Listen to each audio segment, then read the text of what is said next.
Assalamualaikum warahmatullahi wabarakatuh. Baik, kita lanjutkan materi tentang valuta asing bagian kedua. Jadi kalau pada pertemuan sebelumnya kita banyak membahas tentang kurs bebas. Nah, kali ini pada bagian kedua kita akan membahas tentang kurs tetap. Ya, kurs tetap. Ya, baik. Kurs tetap ini pernah dulu negara kita atau pemerintah Indonesia di masa lampau, terutama di masa Orde Baru ini pernah menganut sistem kurs tetap. Jadi kurs tetap itu nilai mata uangnya, nilai kurs asing atau nilai mata uang asing itu ditetapkan oleh pemerintah ya, senilai tertentu. Jadi tandanya pemerintah atau suatu negara menganut sistem kurs tetap itu adanya kebijakan devaluasi. Jadi kalau suatu negara itu melakukan devaluasi terhadap mata uang dalam negerinya, berarti negara tersebut menganut sistem kurs tetap. Nah, saat ini sudah jarang ya negara-negara yang menganut sistem ini. Jadi pada umumnya sistem kurs yang dianut itu adalah kurs bebas atau kurs mengambang tadi. Tapi meskipun demikian, kita juga mesti tahu apa itu sistem kurs tetap. Ya, baik, kita langsung ke pengertiannya terlebih dahulu. Jadi kurs tetap itu penentuan nilai mata uang asing oleh pemerintah. Ya, pemerintah dapat melakukan campur tangan dalam menentukan kurs valuta asing, yaitu dengan menentukan suatu kurs pertukaran tertentu. Kurs pertukaran yang ditetapkan ini selalu akan dipertahankan pemerintah untuk periode yang lama. Ya, karena keadaannya yang tidak berubah-ubah tersebut, maka kurs pertukaran yang ditetapkan pemerintah dinamakan kurs tetap atau kurs resmi. Ya, jadi dinamakan tetap itu karena nilainya relatif tetap untuk jangka waktu tertentu sampai pemerintah melakukan perubahan, dan itu dengan melakukan devaluasi tadi. Ya, selanjutnya menentukan nilai kurs tetap. Dalam penentuan kurs biasanya pemerintah tidak dapat menentukan tepat sama seperti jika ia ditentukan oleh mekanisme pasar.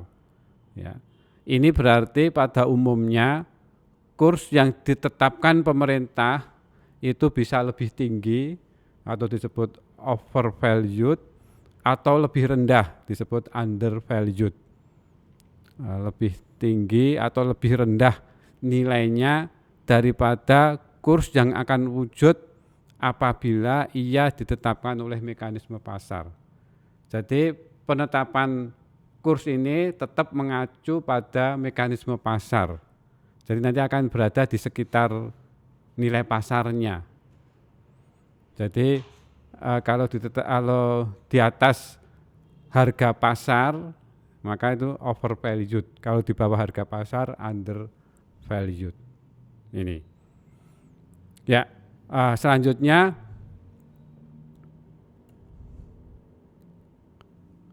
ya, kita lanjutkan kurs tetap dan cadangan valuta asing.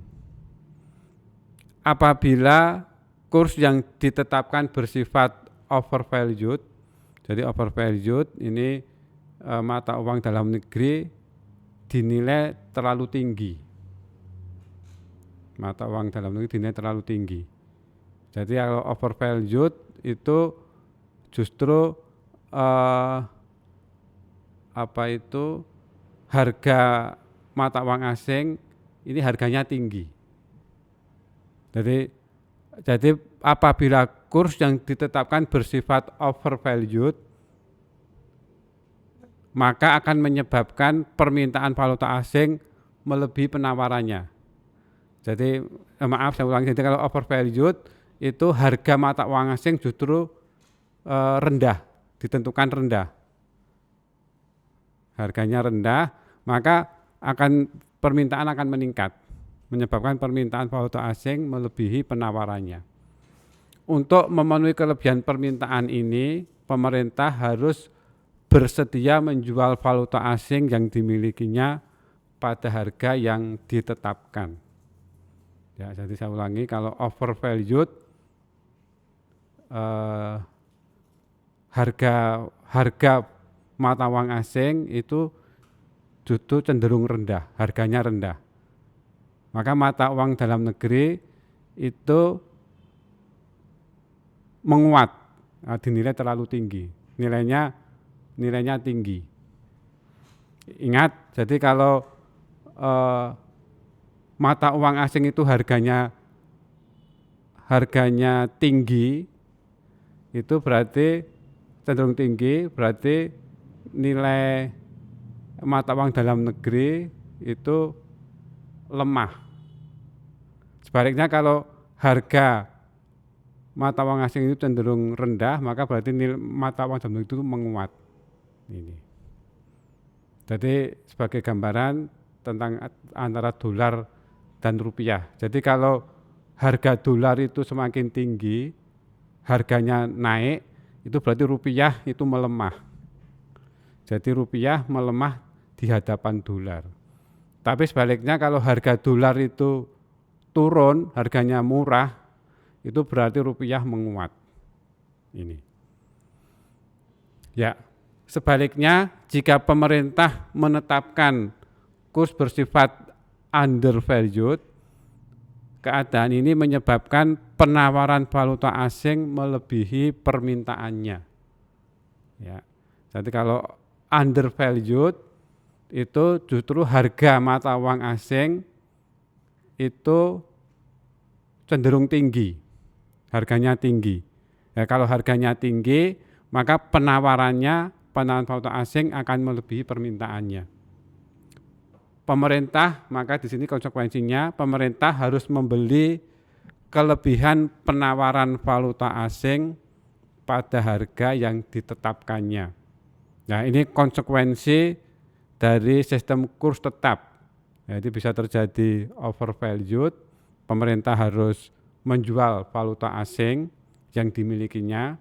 Kalau terjadi undervalued, maka pemerintah harus membeli valuta asing pada harga yang ditetapkannya. Nah, ini konsekuensi dari sistem kurs tetap, ya. Nah, itu bisa terjadi overvalued atau undervalued. Ya, selanjutnya sebentar ya. Dalam sistem kurs tetap, pemerintah perlu memiliki cadangan valuta asing dan melakukan jual beli mata uang asing. Ya, tadi karena konsekuensinya terjadi over atau undervalued, maka pemerintah harus memiliki cadangan valuta asing, selanjutnya melakukan jual beli. Menjual ketika terjadi overvalued, membeli ketika terjadi undervalued. Tanpa adanya kedua hal tersebut, sistem kurs tetap tidak dapat dijalankan dengan baik.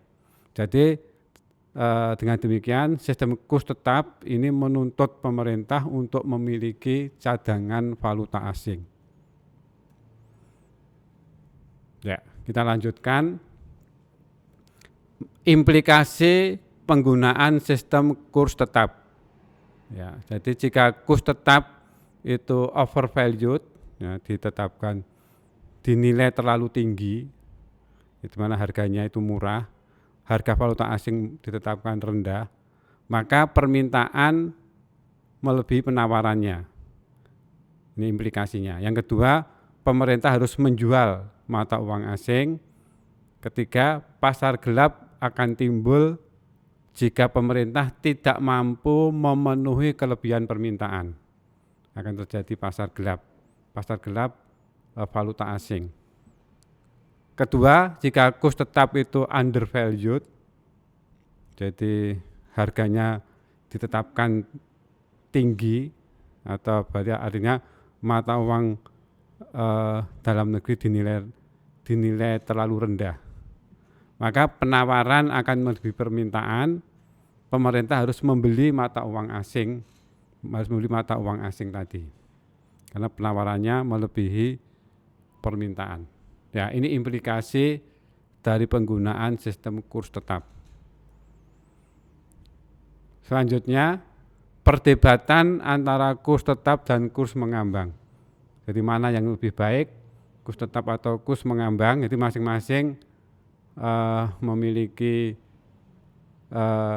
kelebihan dan kekurangannya masing-masing.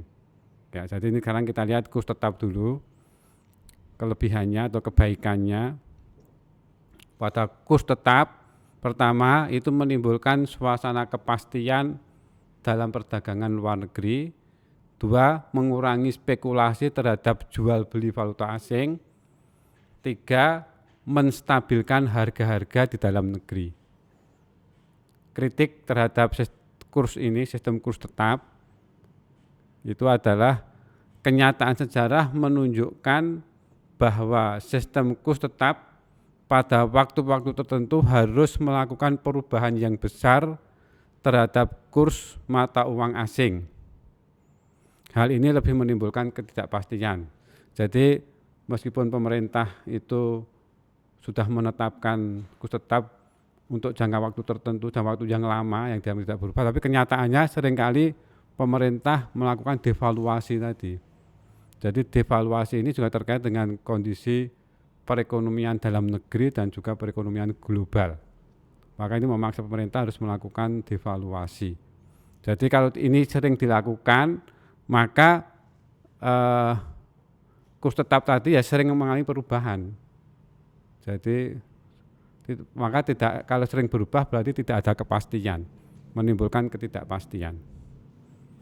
Ya, selanjutnya sistem kurs mengambang ini kebaikannya atau kelebihannya.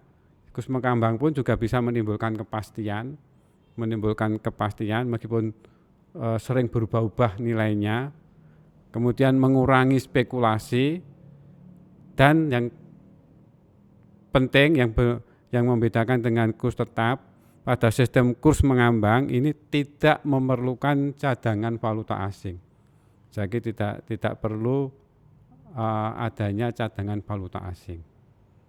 Ya, ini perdebatan antara kurs tetap dan kurs mengambang. Tapi perdebatan ini sudah selesai karena pada saat ini itu sistem kurs yang banyak digunakan adalah kurs yang mengambang ini.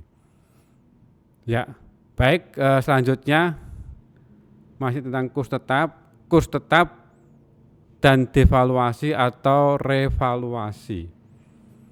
Pemerintah itu akan berusaha mempertahankan kurs yang telah ditetapkannya dalam jangka waktu yang lama, kecuali jika terjadi perubahan dalam corak kegiatan ekonomi baik di dalam negeri maupun di luar negeri tadi.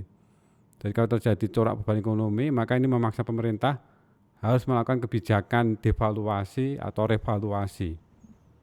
Ya, sehingga menyebabkan kurs yang berlaku tidak sesuai lagi dan menimbulkan akibat buruk terhadap perekonomian.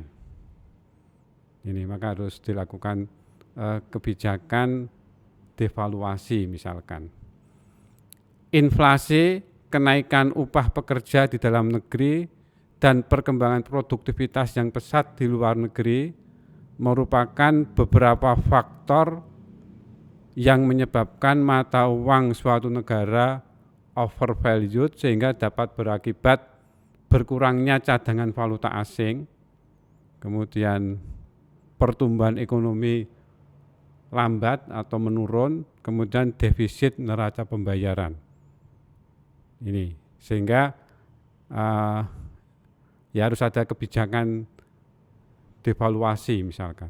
Nah sekarang kita khusus ke kebijakan devaluasi.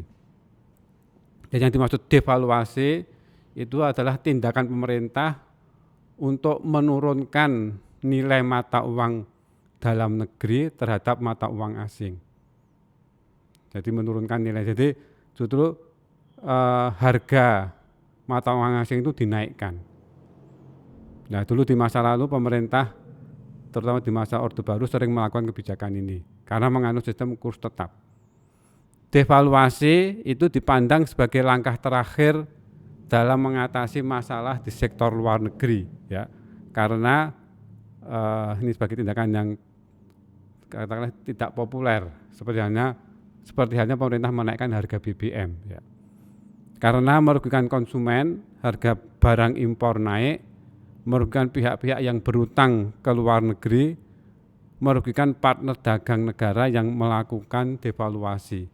Jadi kalau pemerintah mengambil kebijakan devaluasi itu berarti harga dolar itu dinaikkan dari tergantung berapa persen kenaikannya, dari 14.000 misalkan per dolar menjadi 16.000 misalkan per dolar. Jadi harga dolar dinaikkan berarti nilai mata uang dalam negeri menurun atau melemah. Nih, maka tujuan devaluasi adalah tindakan devaluasi menyebabkan barang-barang negara itu menjadi relatif lebih murah di pasaran luar negeri dan barang-barang dari negara lain menjadi relatif lebih mahal di pasaran dalam negeri. Nah, sehingga bagi negara tersebut ekspor akan naik dan impor akan turun. Jadi tujuan utama dari devaluasi adalah mendorong ekspor dan menurunkan impor atau mengurangi impor. Syarat keberhasilan devaluasi ada syaratnya. Pertama, permintaan terhadap produk ekspor negara tersebut elastis, impor negara tersebut permintaannya elastis, penawaran terhadap barang ekspor adalah elastis, inflasi di dalam negeri dapat dikendalikan, dan negara lain tidak mendevaluasi mata uangnya. Jadi tentang elastisitas nanti bisa dibaca lagi ya di materi PIE, terutama yang bagian mikro, apa itu konsep elastisitas. Ya. Kemudian satu lagi tentang pengawasan devisa atau exchange control, yaitu tindakan bank sentral yang mengatur penggunaan valuta asing untuk tujuan impor dan investasi ke luar negeri. Dalam sistem ini, penduduk atau perusahaan yang ada di negara tersebut tidak diperkenankan memiliki mata uang asing. Ya, tujuan mempertahankan keseimbangan dalam neraca pembayaran. Jadi pengawasan devisa ini terkait dengan penerapan kurs tetap tadi. Ya, cara pelaksanaannya ketidakseimbangan neraca pembayaran. Jika ketidakseimbangan neraca pembayaran tidak terlalu serius, pemerintah mengawasi seluruh jual beli valuta asing. Kemudian selanjutnya pemerintah menetapkan kurs mata uang dalam negeri dengan berbagai mata uang asing bersifat undervalued. Sebaliknya, jika ketidakseimbangan neraca pembayaran sangat serius, pemerintah menetapkan sistem kurs berganda, yaitu di satu sisi terdapat perangsang yang cukup besar untuk ekspor dan impor barang mewah dibatasi. Di sisi lain terhadap barang-barang strategis dapat diimpor dengan harga yang wajar. Jadi ini implikasi atau konsekuensi dari penerapan sistem kurs bebas. Maka pemerintah harus melakukan pengawasan devisa. Ya, baik, demikian tentang kurs tetap khususnya, dan ini bagian dari materi valuta asing bagian kedua. Saya cukupkan sampai di sini. Terima kasih atas perhatiannya. Wassalamualaikum warahmatullahi wabarakatuh.